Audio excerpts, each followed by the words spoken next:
Jean-Florent Ibenge n'est plus à présenter dans l'univers du football en République démocratique du Congo comme en Afrique. Finaliste de la Ligue des champions CAF 2014, champion de la République démocratique du Congo 2015-2018, vainqueur de la Super Ligue de la République démocratique du Congo 2015, finaliste de la Coupe de la Confédération de la CAF en 2018 avec l'AS Vita, sélectionneur donc de la RDC et puis troisième de la Coupe d'Afrique des Nations en 2015, vainqueur du CHAN 2016, il a été élu 50e meilleur entraîneur du monde selon le site 442. Jean-Florent Ibenge est donc là aujourd'hui, entraîneur de Renaissance sportive Berkane. Nous l'avons suivi dans la ville orange de Berkane au Royaume du Maroc où il a accepté de répondre à quelques questions dans Échange avec.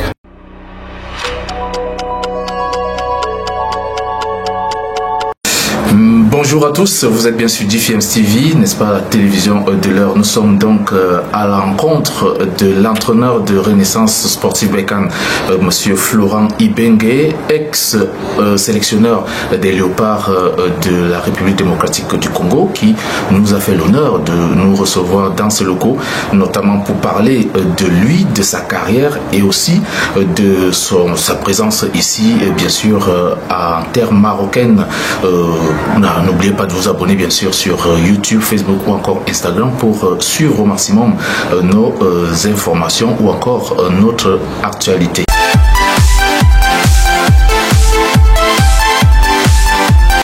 Coach, bonsoir. Bonsoir. Alors coach, c'est déjà un plaisir d'être parmi vous. Vous êtes quelqu'un qu'on n'a pas toujours l'occasion de rencontrer. Donc du coup, je vais commencer par cette question. Après votre parcours qu'on ne peut plus présenter à la tête de la sélection des Léopards du Congo et bien sûr à la tête de l'AS Vita, l'un des clubs emblématiques de la République démocratique du Congo et d'Afrique, bien sûr, vous vous installez à Berkane au Maroc. Pourquoi le choix de Berkane et le Maroc? Non, le choix a été fortuit.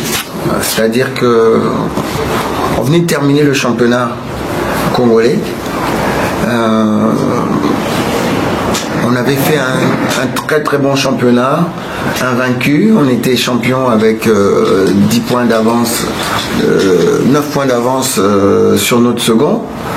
Et là, il y a une décision qui est tombée, nous enlevant 9 points et on se retrouvait à la 3e place. Donc j'étais très déçu et quand j'ai reçu ce coup de fil du président de Berkane qui souhaitait me voir, donc je suis venu, on a discuté et puis voilà, je me suis engagé avec Berkane avec ce sentiment de déception énorme qui était là derrière. Un sentiment de déception énorme. On va tout simplement essayer de dérouler cette actu avec l'AS Vita notamment parce qu'on a tous suivi l'évolution de ce championnat. On n'a pas compris pourquoi l'AS Vita n'a pas participé à la Ligue des champions africaine la saison dernière. Alors est-ce qu'on peut, n'est-ce pas, résumer en disant qu'on a encore du mal, en Afrique subsaharienne bien sûr, à faire preuve de beaucoup de sérieux au niveau des organisations de notre il y a des quoi qu'on doit s'améliorer. Moi je n'aime pas trop taper directement sur les doigts. J'aime toujours y aller un petit peu par petites touches parce qu'en étant en Afrique j'ai vu qu'il y avait beaucoup de choses. Il y a des gens qui font des efforts. Quand on est en dehors, on est très très critique. Quand on est dedans, on est un petit peu moins parce qu'on voit que malgré tout, il y a des circonstances atténuantes, mais parfois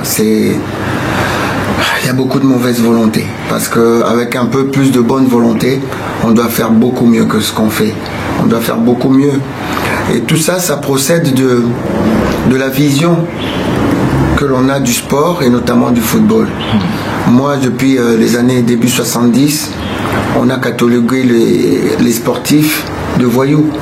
Donc souvent, quand on parle de sportif, on a directement quelqu'un qui n'a pas étudié, quelqu'un qui n'est pas sérieux, quelqu'un qui court les femmes. Donc on a directement cet aspect péjoratif. Donc il suffit d'un qui fait ça, c'est tout le monde qui est catalogué. Ah, ces gens-là ne sont pas sérieux. Je pense que si on change de vision, on pense qu'on peut se développer grâce à ça, eh ben, la façon de gérer les choses va aussi changer. Donc on a ce gros problème-là qui fait que on ne se donne pas suffisamment dans le sport. On se donne pas suffisamment dans le sport parce qu'on se dit à quoi ça sert de dépenser ou de se décarcasser pour des idiots. Mais je pense ceux qui font du sport ne sont pas idiots.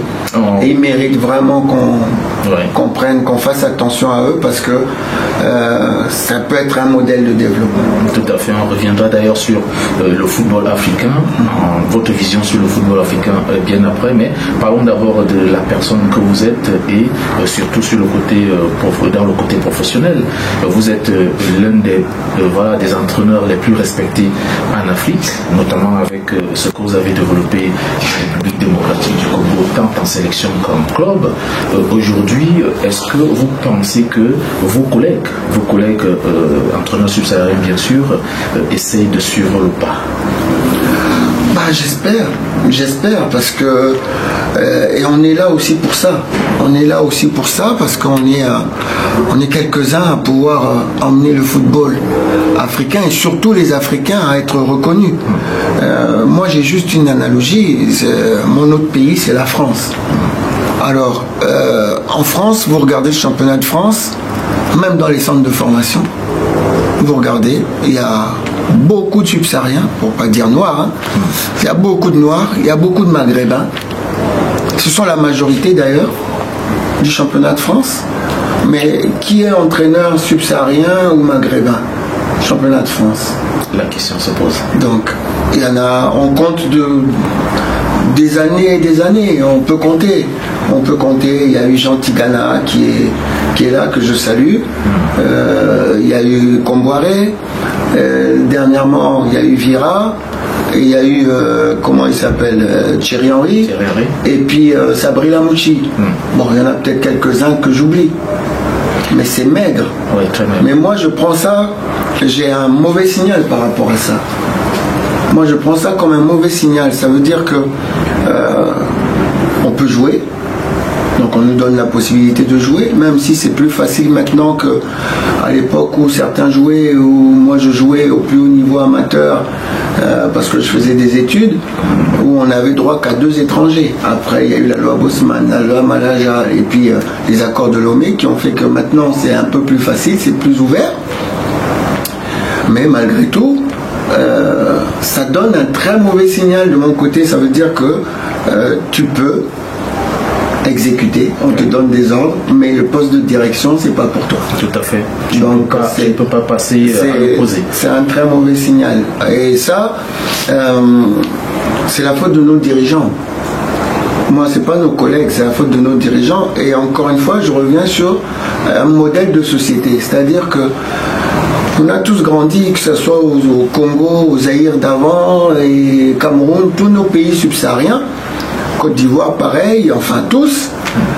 Je crois que les études, on donne des bourses aux gens. On donne des bourses, il y a des bourses de médecine pour le Canada, des bourses d'économie pour la France. On donne des bourses pour les étudiants pour aller parce qu'après ils vont revenir pour le pays. Bien sûr. Mais j'ai jamais vu un seul pays financé pour des études de sport. Jamais. Donc si on est moins formé, c'est aussi à cause de nos dirigeants. Et ils vont encore plus loin, nos dirigeants. C'est-à-dire que malgré tout, quand tu arrives à te former, même par tes propres moyens, quand ils te prennent, et ils donnent encore un autre mauvais signal, c'est-à-dire qu'ils te payent moins que le collègue expatrié. Et encore une fois, je tiens à le dire, on n'a absolument rien contre les collègues étrangers. Au contraire, moi je ne suis pas sectariste, je suis au contraire quelqu'un qui ouvre. Et là, ils nous refont encore du sectarisme. Vous êtes moins payé que les étrangers. Quand vous demandez un stage, c'est un problème. Quand eux demandent un stage, bras ouverts. Donc on vous met dans les mauvaises conditions, et mauvaises conditions de paiement. Et quand on vous donne un salaire, pour être payé, c'est la croix et la bannière parfois. Donc voilà, ça procède encore d'une volonté de nos dirigeants qui sont coupables de cela. Il y a toujours encore ce problème au niveau du management des encadreurs techniques et même des joueurs en Afrique subsaharienne. Notamment, on parle aussi beaucoup plus aussi de la formation qui n'est pas aussi celle escomptée. Est-ce que vous pensez que vos collègues entre guillemets ne peuvent pas être pointés du doigt, parce qu'aujourd'hui aussi on voit beaucoup plus de footballeurs qui vont se performer du côté de l'Hexagone. L'Afrique ne garde pas entre guillemets sa crème dans le continent. C'est normal parce que c'est pas en Afrique qu'il y a le football le plus compétitif. Donc même si quand tu as du talent, vous allez essayer d'aller le plus loin possible, c'est humain. Donc pour l'instant, les autres ont mis les moyens pour pouvoir faire le football le plus élevé possible. Nous, on n'a pas mis les moyens. Donc celui qui a envie d'exceller, évidemment, il va tout faire pour aller ailleurs. Ça, c'est normal. À nous, encore une fois, d'organiser notre football. À nous, c'est pas la faute des autres, c'est la nôtre. On est ici, nous sommes au Maroc. J'habite au Maroc. Ils sont en train de faire quelque chose d'extraordinaire. Je le dis encore une fois. C'est pas honteux, c'est la réalité. Ils sont en train de faire quelque chose d'extraordinaire. Dernièrement, beaucoup de pays africains n'ont pas pu jouer chez eux parce que les stades ne sont pas conformes. Où sont-ils venus jouer? Au Maroc. Ils sont venus jouer au Maroc. Et le Maroc était capable d'organiser 18 matchs, 20 matchs, donc dans des stades homologués FIFA. Donc ils ont les équipements, ils ont les routes, ils ont les hôtels, ils ont tout ça pour pouvoir organiser quelque chose de... Ils ont les aéroports, ils ont tout pour pouvoir organiser tout ça. Donc on ne peut pas... Ils mettent la volonté. Au-delà de ça, donc ils mettent les moyens au niveau des infrastructures, ils mettent les moyens au niveau de la formation. Parce qu'on voit qu'il y a des centres de formation. Le centre de formation Mohamed VI. Il y a des centres de formation. Non seulement Mohamed VI, mais vous étiez à Saïdia tout à l'heure. Oui. Il y a un centre régional. Tout à fait, oui.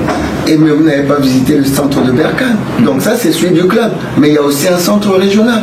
Donc ils mettent les moyens pour pouvoir former leur jeunesse dans le sport. Et après, qui forme ces gamins-là? Vous avez parlé tout à l'heure des entraîneurs. Ce sont les éducateurs. Et ils mettent les moyens pour les éducateurs. C'est le seul pays africain où il y a une licence pro.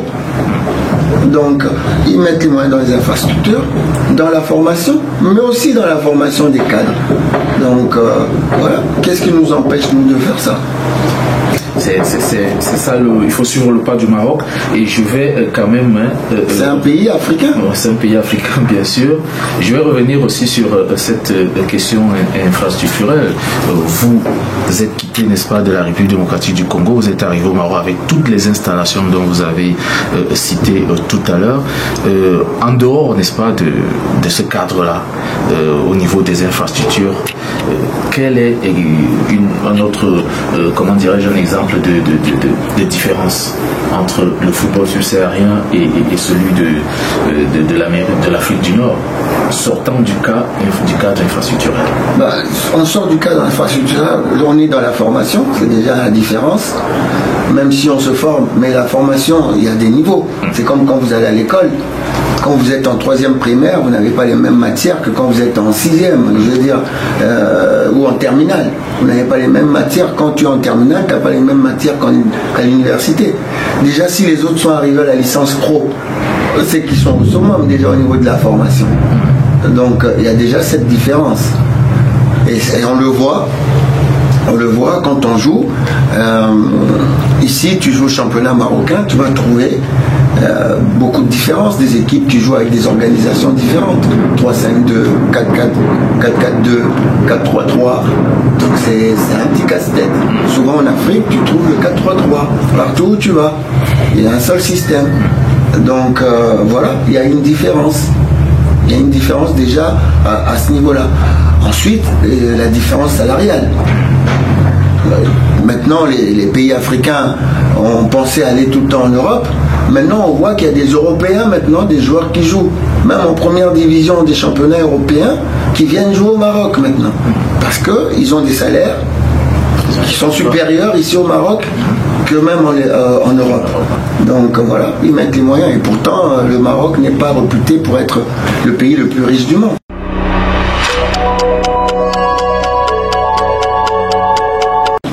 Coach, revenons un peu au niveau de votre passage en sélection nationale. Vous avez eu à gérer des cadres des hauts noms du football africain et mondial. À cette époque, quand même, on a vu une équipe congolaise qui était assez sereine et qui titillait, n'est-ce pas, les gros noms du football africain. Alors, comment Monsieur Ibenge, qui, je dirais, était frais au niveau de l'encadrement, on ne le connaissait pas déjà trop, a pu, n'est-ce pas, équilibrer les choses, notamment le vestiaire et puis aussi la gérance du coup au sein de cette équipe de Léopard. Non, j'ai eu un discours au départ qui était de dire qu'on devait travailler ensemble. Et je sais que mon premier discours, quand j'ai été nommé en équipe nationale, j'ai été nommé en équipe nationale après avoir travaillé dans des clubs. Donc, mon premier discours, mes collaborateurs, donc tous les intendants, tout le monde, je savais où j'allais. Je leur ai dit que j'allais pas rester longtemps, mais que je voulais qu'à mon départ, il y ait à nouveau un technicien congolais. Ça, c'est mon premier discours. Et j'ai demandé à tous mes collaborateurs de faire beaucoup plus que ce qu'ils ne faisaient avant. Parce qu'on ne sera pas jugé comme les autres. On ne sera pas jugé. Donc, c'est mon premier discours. J'ai dit à celui qui ramasse les ballons, il dit, bah, si tu ramasses les ballons avec moi, il faudrait que tu les ramasses encore mieux. Il faut qu'on soit conscient que quand on va quitter là, avec les moyens qu'on a, qu'on n'ait pas trop de regrets. Qu'on laisse quelque chose. Et qu'on laisse quelque chose, qu'on dise, ben, ils sont capables quand même de faire quelque chose. Et après, bon, tu ne pouvais pas avancer tout seul. Il faut avoir un discours. C'est quand même les joueurs qui sont sur le terrain. Donc j'ai contacté les joueurs. Ça n'avait pas été très difficile pour moi parce que venant de l'Europe, et quand je jouais déjà, je me suis toujours intéressé aux joueurs congolais. Donc je savais toujours, même quand je jouais, qu'il y avait un Congolais qui jouait dans le sud de la France. Je savais, je regardais dans France Football. Et j'ai toujours gardé ça, ce contact-là. Du coup, pour pouvoir faire un brassage, ça n'a pas été difficile. J'ai envoyé un message à tous les Congolais, notamment aux binationaux. Donc j'ai listé à peu près une centaine de noms. À l'époque, les gens m'avaient pris pour un fou. Il y en a qui croyaient que j'allais convoquer une centaine de personnes dans un regroupement. Au contraire, je leur avais envoyé un message pour dire, voilà, vous êtes binational.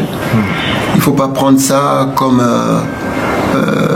la nationalité, enfin, jouer pour le Congo comme quelque chose de nul. Au contraire, c'est une chance. Vous avez envie de jouer pour la France, la Belgique, l'Angleterre. Mais vous avez une chance par rapport aux autres, vous avez deux possibilités.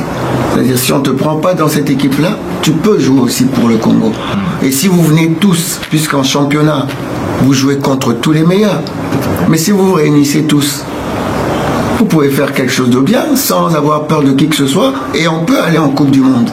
Parce que la dernière fois qu'on est allé, c'était en 74. Donc ça a été mon discours. Et je leur ai dit, quand vous allez venir, on n'est pas la France, on n'est pas la Belgique, on est encore le Congo avec nos imperfections. Mais quand vous venez, venez avec un gros cœur. C'est-à-dire que quand il y a quelque chose qui, vous voyez que ça ne va pas, vous venez, on en parle pour améliorer. Mais ne venez pas avec l'idée, oh ici c'est pas bien, c'est pas machin, là-bas on fait ça. Si c'est ça, ne venez pas. Et la meilleure des choses, c'est que venez quand c'est un match amical. Vous venez voir comment on fonctionne. Si ça vous plaît, vous venez. Si ça ne vous plaît pas, vous partez. Et après, bah, vous ne vous plaignez pas parce que vous êtes venu avec la possibilité de ne pas accepter. Donc quand tu viens, mais en toute connaissance de cause. Mais si tu viens et après tu commences à te plaindre, là il y a quelque chose qui ne va pas. Donc il faut venir avec un gros cœur. Et quand il y a quelque chose qui ne va pas, ben on améliore. Donc on s'est mis ce deal, on a travaillé ensemble. Et on a pu faire les résultats qu'on a fait. Donc c'est l'occasion de dire un grand merci à tous mes collaborateurs, les joueurs qui sont arrivés et aussi les dirigeants. Les dirigeants qui m'ont franchement laissé travailler. Souvent j'entends, il y a eu des interventions d'un tel. Pas un seul ministre n'est venu me voir. Et encore moins influencer jamais. Voilà, une décision, une sélection. Jamais. Et pas le président de la fédération. Constant Omar, il m'a laissé travailler, même ses assistants, que ce soit le président Théo Binamong ou le président Bobo, ils m'ont laissé la latitude de travailler, de faire mes choix. Ils ne sont jamais, mais alors jamais intervenus. Et ça, c'est un grand merci que je voulais leur envoyer. Et à tous les ministres aussi, parce que j'entends en Afrique, bon, je ne peux pas commenter. Ce sont toujours des choses qu'on entend. Est-ce que c'est vrai, c'est pas vrai, que le ministre est intervenu là-bas, que le président de la fédération est intervenu. En tout cas, dans mon cas, ça n'a jamais été le cas. Et voilà, c'est peut-être ça aussi qui a fait notre force, parce que chacun a donné le meilleur de lui-même là où il était. Donc voilà. Vous gagnez le CHAN avec l'équipe nationale A prime du Congo. Là, vous n'êtes pas avec les professionnels. Là, vous êtes avec des joueurs locaux et je crois vous l'avez gagné 2 fois. On a gagné 2 fois, mais la première fois c'était avec mon vieux que je salue, Santos Moutoubile. Oui. Ils avaient gagné en Côte d'Ivoire, oui. Et nous on a gagné au Rwanda. Voilà, et de là, n'est-ce pas, ça commence à parler. Encore une fois, comment se fait, n'est-ce pas, ce mixage, lorsqu'on sait que il y a des joueurs du puissant Mazembe, il y a des joueurs de Vita Club, il y a des joueurs de Daring Gold, Moutima Pembe, avec, n'est-ce pas, ces matchs chocs qu'on a toujours eu en championnat. Comment vous parvenez, n'est-ce pas? Non, facilement. L'équipe nationale reste l'équipe nationale. C'est une unité commune. L'équipe nationale reste l'équipe. Quand vous avez des querelles entre guillemets intestines, ça reste là-bas. Quand c'est l'équipe nationale, vous avez le même maillot et tout le monde doit aller dans le même sens. Non, il n'y a jamais eu ce problème-là. Jamais.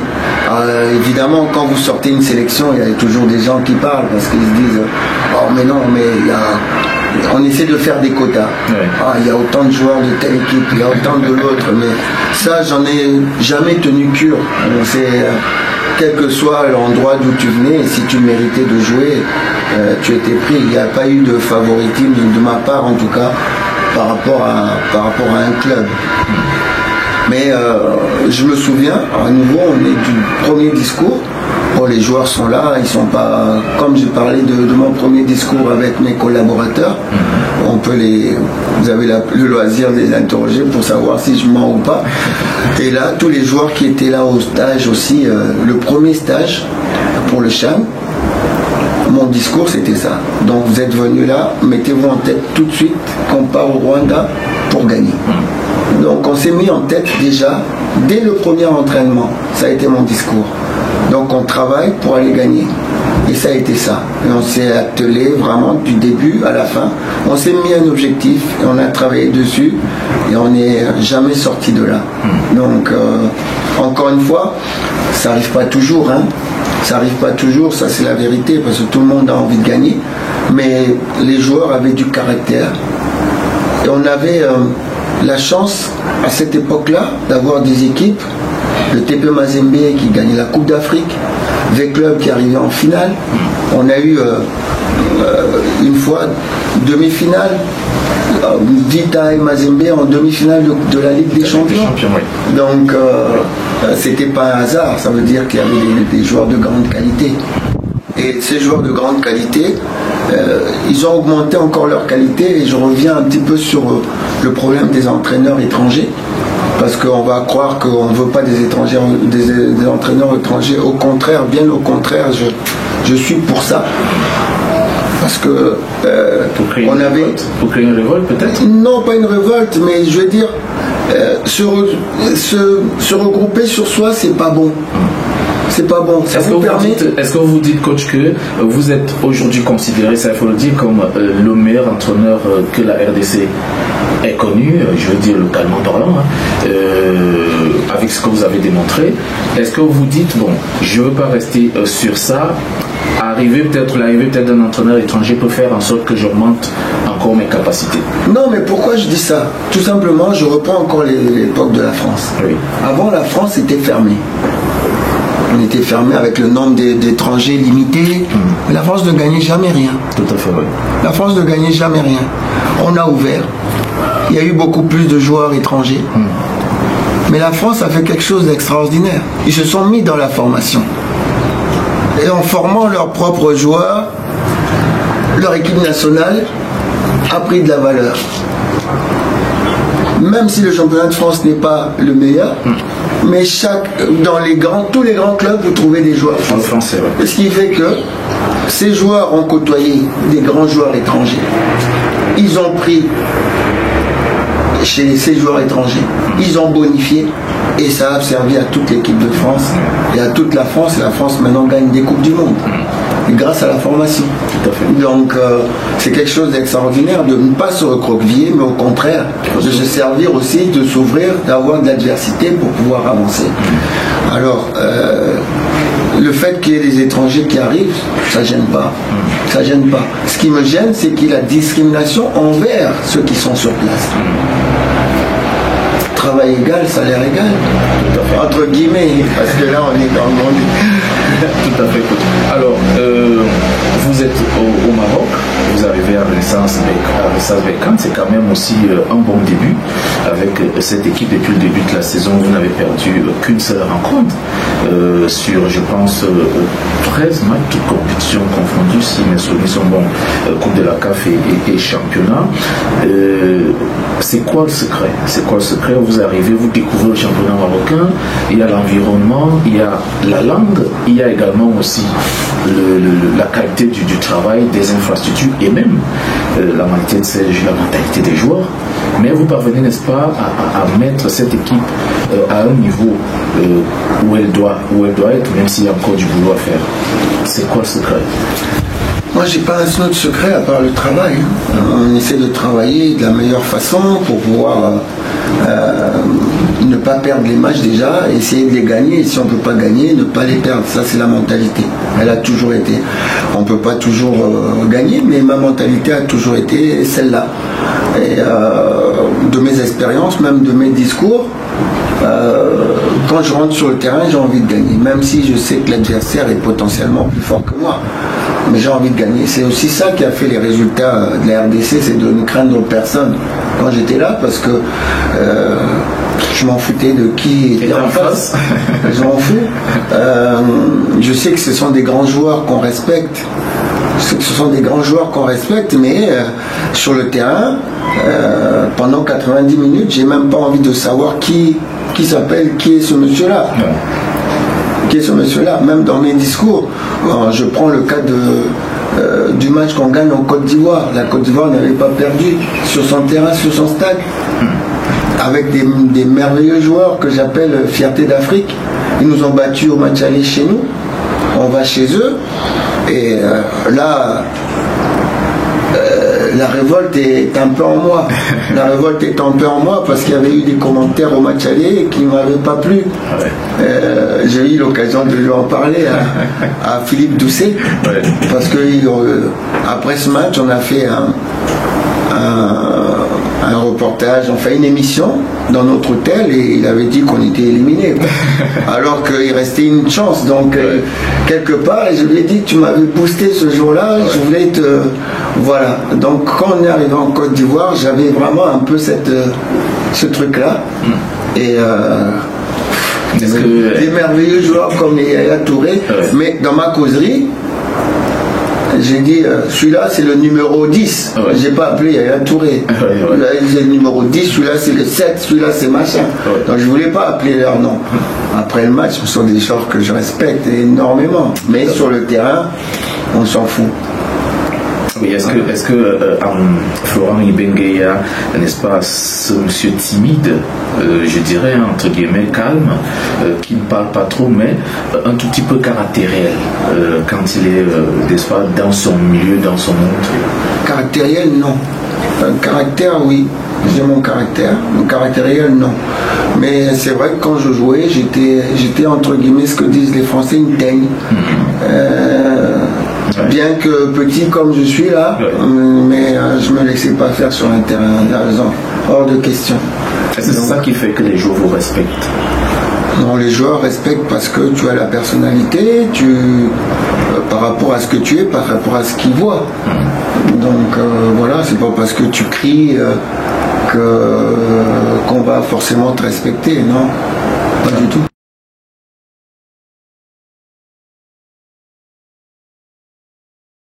Alors, coach, vous arrivez au Maroc, c'est toute une autre mentalité, une autre culture, un autre environnement infrastructurel et autres.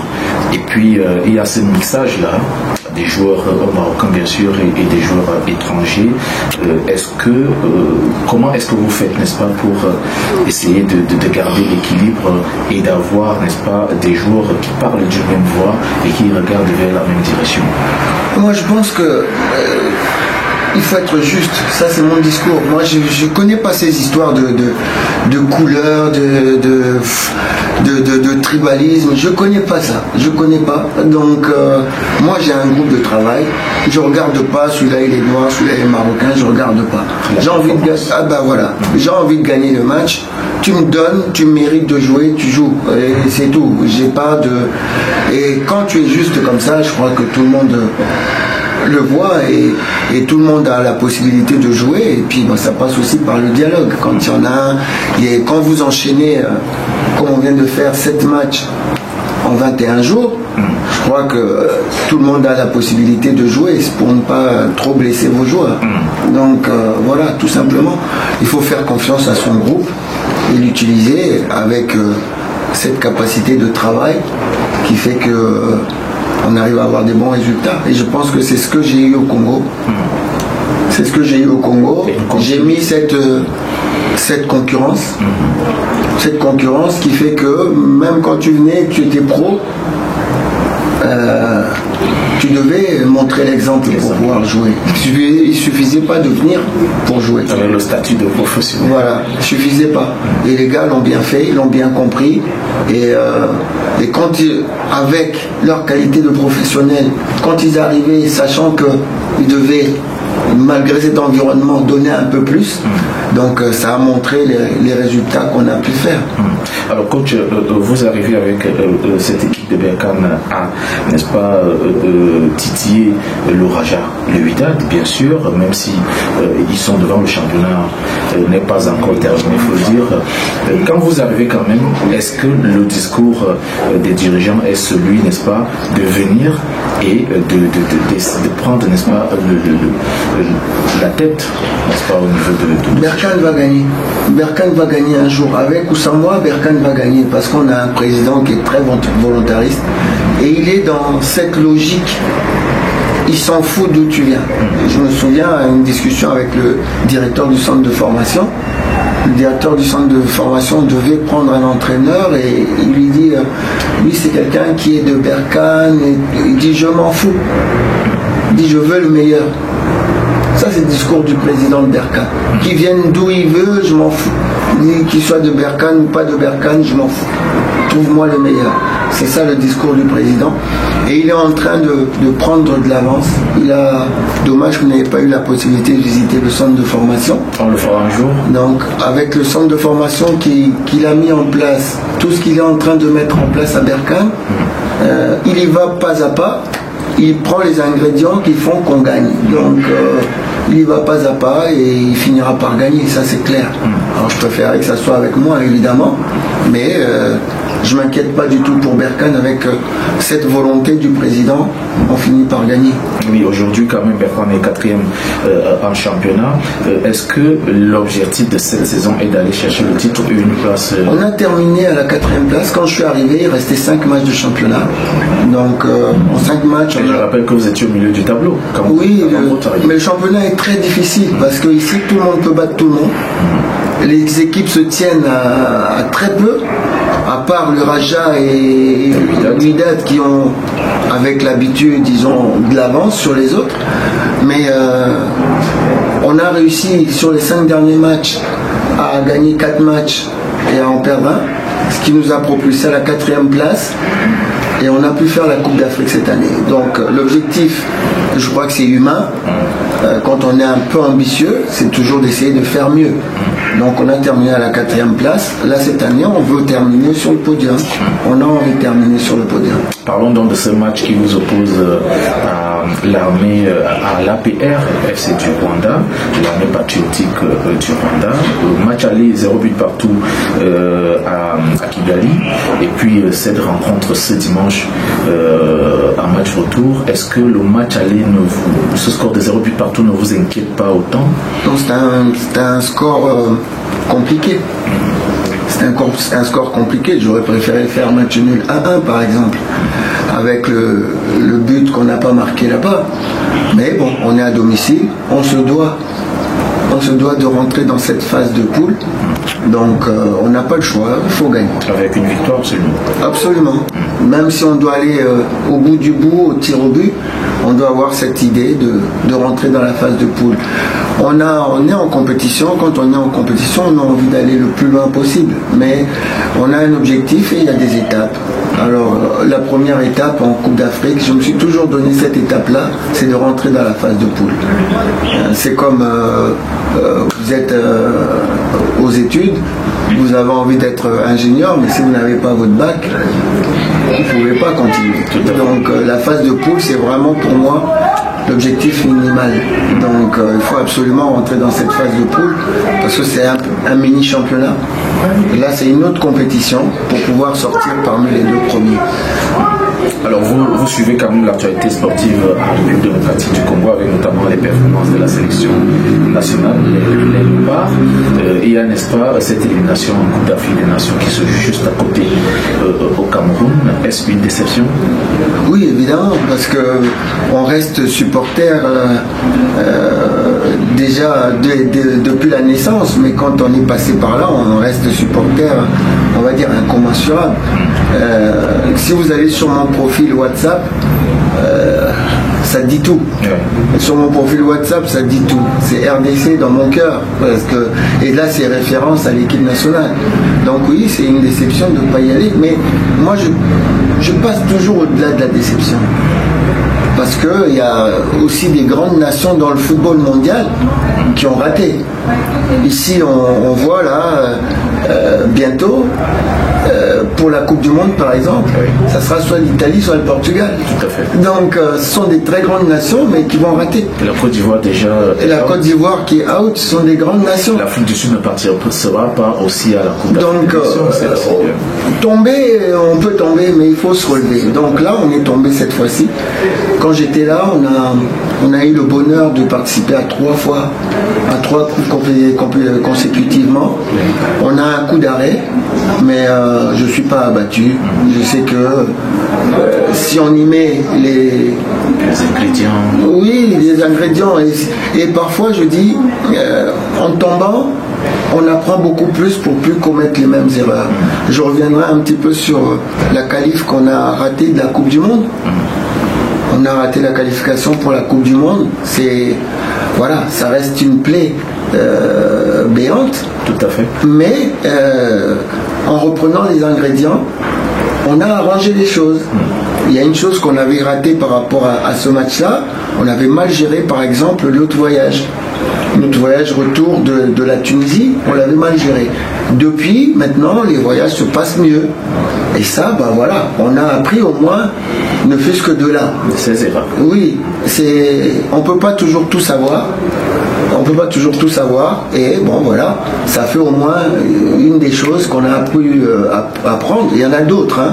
Il y en a d'autres, mais au moins une qu'on a pu améliorer beaucoup plus facilement que si on était passé. Parce que si on était passé, on allait trouver que c'est peut-être normal tout le temps de faire ça. Donc, voilà. Mais en dépit de tout, il y a cette qualification pour le dernier tour qualificatif à la Coupe du Monde. On y est. Et là, je suis à 2000% derrière. À 2000% derrière. Et c'est le moment de dire un petit peu à tout le peuple congolais parce que on a raté, depuis 1974 on y était, on a raté la dernière là, de très peu. De très peu. Donc maintenant, on est ça se rapproche de plus en plus. À un match aller-retour, ça se rapproche. Je dis oui, on est tombé, il faut apprendre pour pouvoir y aller. Donc ça se rapproche de plus en plus. On est à 2 matchs pour y aller. Donc j'aimerais que vraiment tout le monde tout le monde soit derrière pour pousser cette équipe.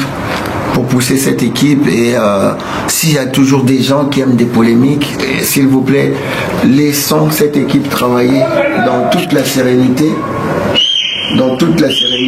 pour qu'on puisse aller au Qatar. Pour cette équipe, n'est-ce pas, puisse retrouver la Coupe du Monde. Mais il y a ce dernier carré avec les 5 équipes qui sont dites meilleures en Afrique aujourd'hui. Pour vous, il y a l'Algérie, il y a le Sénégal, il y a la Tunisie, il y a le Maroc. Et voilà. Pour vous, le choix serait lequel pour la République démocratique du Congo? Aucun. Non. J'ai toujours coutume de dire qu'un tirage au sort n'est bon qu'à posteriori. A priori, on peut ergoter, mais c'est a posteriori. Quand tu passes, que tu peux dire que le tirage au sort était bon, parce que le football est tellement compliqué. Tu peux te réjouir, j'ai un bon tirage au sort, et puis après tu sors de là, tu es marié. Non, il n'y a pas un adversaire particulier qui moi me fait peur. Je dis que sur un match en aller-retour, on ne sait pas, peut-être que ça sera sur un seul match. Mais si on s'y met cette mentalité de se dire, comme j'ai dit tout à l'heure, là c'était Yaya Touré exceptionnel, mais je ne l'ai pas appelé Yaya Touré ce jour-là. J'ai appelé son numéro. Le 10. Et pourtant il nous a fait du mal, il nous a marqué des buts encore, il nous a mis un but magnifique encore ce jour-là. Mais on a gagné. Donc on a oublié les noms des gens qui étaient en face de nous. Et aujourd'hui c'est la même chose. Il y a des très très grands joueurs. Vous prenez l'équipe du Sénégal, il y a des très grands joueurs, à commencer par le gardien, dans toutes les lignes. Salut monsieur Cissé. Edouard. Pas Edouard. Edouard c'était un autre. Là c'est Aliou. Oui, là c'est il y a beaucoup de Cissé aussi. Vous tirez toujours du côté de vos collègues. Oui, voilà. Oui. En plus c'est un petit frère, donc je suis avec lui à 2000%. Aliou, voilà. Ouais. Donc voilà, il y a des merveilleux joueurs, les Sadio. Bon, voilà, je cite Sadio pour pas citer les autres. Tout à fait. Parce que c'est la fierté de l'Afrique. Tout à fait, c'est lui qui tire. Ça fait partie de la fierté de l'Afrique. Vous prenez le gardien, c'est une fierté d'Afrique. Les champions d'Europe, voilà, gardien, champion d'Europe. Donc tout ça, ce sont des gens qui jouent pour des sélections africaines et qui jouent au plus haut niveau. Tout à fait. Donc c'est magnifique. Mais en aller-retour, tout est possible. On va gommer leur nom. C'est normal. Pendant 90 minutes, c'est normal. Et c'est la même chose. Vous prenez des Mahrez en Algérie. C'est aussi l'occasion de saluer le coach. Jamel, il fait des choses extraordinaires. C'est aussi un enfant de l'Afrique.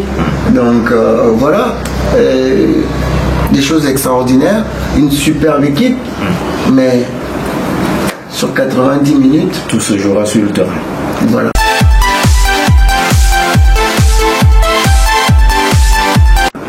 Alors coach, on va sortir avec le sujet concernant le football africain en général, sur le plan général. Vous qui êtes, n'est-ce pas, un technicien, celui-là qui, n'est-ce pas, a parcouru les stades, a côtoyé les acteurs. Alors, comment vous entrevoyez le football africain? Comment le vivez-vous? C'est un grand problème de vision et de volonté politique. La volonté politique doit être majeure. Cette volonté doit pouvoir changer il faudrait qu'on change la vision de du football, de ce qu'on entrevoit dans le sport. C'est quoi le sport? C'est la bonne question à se poser. C'est quoi le sport et où peut-il nous emmener? Ça, ce sont nos politiques qui doivent se poser cette question. On a l'habitude dans nos politiques, on regarde tout ce qui est budget, ce qui est machin, ce qui est la formation, comment on sera dans 5 ans. Mais comment y arriver? Moi je pense que dans les pays, la stratégie on met en place. Moi je pense, il y a beaucoup de choses à faire. On doit faire des hôpitaux, on doit faire... Je suis très peu critique. mais c'est une voie. Moi, je suis juste un observateur. Quand je vais partout en Afrique, la majorité de la population est jeune. Est-ce que vous pensez, coach, qu'en Afrique, on se contente du fait qu'on a du talent, mais qu'on ne veut pas, n'est-ce pas, mettre ce talent-là en exergue avec... Non, mais les éducateurs parlent de plus en plus, mais ce ne sont pas les éducateurs qui ont des moyens. Il faut les aider. Il faut les aider. Moi, je vois avec la direction technique nationale au Congo, on s'y est mis, nous, les entraîneurs. Tous les entraîneurs congolais, quand je suis arrivé au début, il y avait cette guerre entre guillemets, je ne sais pas d'où elle venait, on se saluait même pas. Tu es entraîneur de Vita, tu ne pouvais pas entraîner l'entraîneur de DSMP ou de Mazembe. C'est pas qu'au Congo, coach. Oui, non, mais moi je suis arrivé, l'entraîneur de Derin, je le connaissais d'avant. Et les supporters ne voulaient pas qu'on se salue. Je dis, mais c'est quoi cette histoire? Je connais le sadisme depuis longtemps, je ne vais pas le saluer. Mon éducation ne m'a pas appris ça, mais mes parents m'ont appris qu'il fallait saluer les gens. L'entraîneur de Mazembe à l'époque, c'était Lamine Diaye. Oui. Lamine vient jouer, on se retrouve au stade. Oh non, pas comme ça. Je dis, comment ça, pas comme ça? Et nous, les éducateurs, les entraîneurs, on s'est mis ensemble. On est peut-être le corps de métier où on s'entend très bien. Pendant 90 minutes, rivalité terrible. Mais après ça, il n'y a pas de souci. On s'appelle et voilà. Donc c'est comme ça que ça doit marcher. C'est comme ça que ça doit fonctionner. Et on s'est mis, parce qu'on avait un seul directeur technique national à l'époque, pour couvrir un pays comme 4 fois et demi la France, sans collaborateurs. Donc là maintenant, il y a un nouveau... voilà. Et là on s'est mis en place. On s'est mis en place parce qu'on sait que notre football doit pouvoir avancer par rapport à là. On a une très grande masse. La politique technique nationale, c'est pas compliqué. Elle se définit par partir de la masse vers l'élite en passant par la formation des cadres. Voilà. Si on a ça, on a compris à peu près une politique technique nationale. On a une grande masse. Il faut essayer de l'emmener encore plus grande à jouer au football. Donc essayer de l'emmener tous ces gamins-là. Et c'est ça l'Afrique. Partout, la population est jeune et la population fait du sport. Et notamment du football. Pieds nus, parce que c'est moins cher, parce que ce sont nos conditions. On joue au football.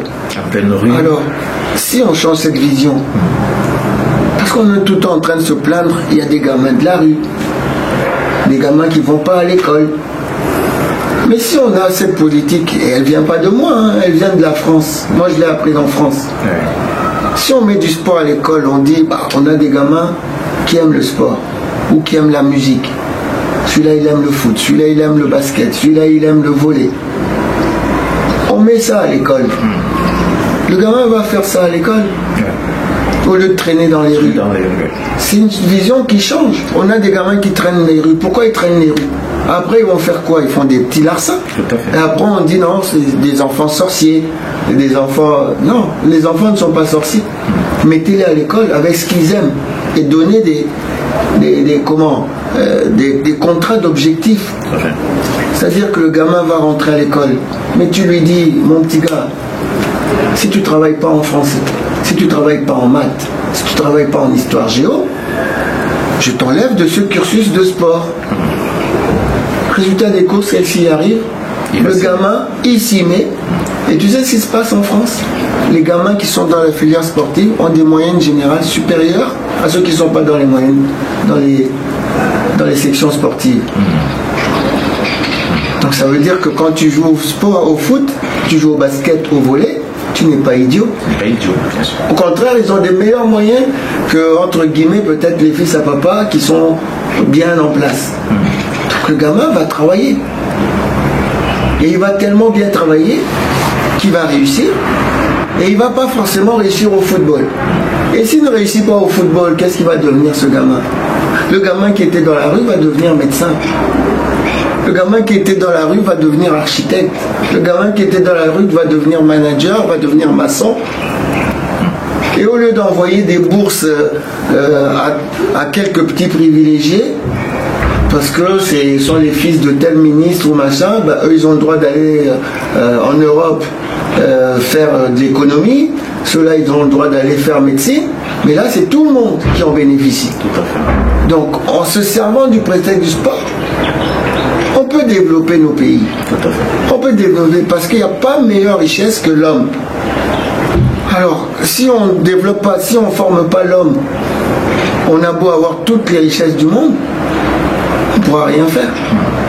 Donc je pense qu'en Afrique, avant de parler de ça, je pense qu'il faut que nos dirigeants changent un petit peu la vision, qui ne considèrent pas le sport comme un pis-aller. Mesdames, Messieurs, nous voici donc arrivés au terme de cet entretien avec l'entraîneur Florent Ibenge, qui, n'est-ce pas, je le dis encore, nous a fait l'honneur de nous recevoir ici. Vous avez tout entendu, son départ de la République démocratique du Congo pour le Maroc, où il est aujourd'hui avec Renaissance Sportive Berkane, et puis sa vision au niveau du football africain, qu'est-ce qui a amélioré, qu'est-ce qu'il y a à faire, et puis aussi ses objectifs avec son club où il est installé aujourd'hui. Alors coach, merci encore de nous avoir permis de vous arracher ces quelques mots aujourd'hui. Un grand merci à vous d'être venu me voir, je sais que vous êtes venu de si loin. Donc voilà, c'est aussi simple que ça, un petit mot, mais qui dit beaucoup, on ne dit pas souvent, mais voilà, merci. Je rappelle que c'était votre anniversaire aujourd'hui, donc en passant, nous vous souhaitons un joyeux anniversaire. Nous sommes tombés au bon moment. Toute l'équipe de DFMS TV vous souhaite un joyeux anniversaire et surtout que vous ayez, n'est-ce pas, une longue carrière dans votre domaine qui est, n'est-ce pas, l'entraînement, et aussi que vous apportiez encore un peu plus de ce que vous avez déjà sur l'encadrement technique en Afrique. Encore bonne chance pour la saison sportive avec Renaissance Sportive. Merci beaucoup et longue vie à vous. Alors, chers abonnés, c'est un plaisir. Restez scotchés. N'oubliez pas de vous abonner sur Facebook, YouTube ou encore Instagram. Vous aurez, n'est-ce pas, toujours des exclus comme celle-ci. Portez-vous bien.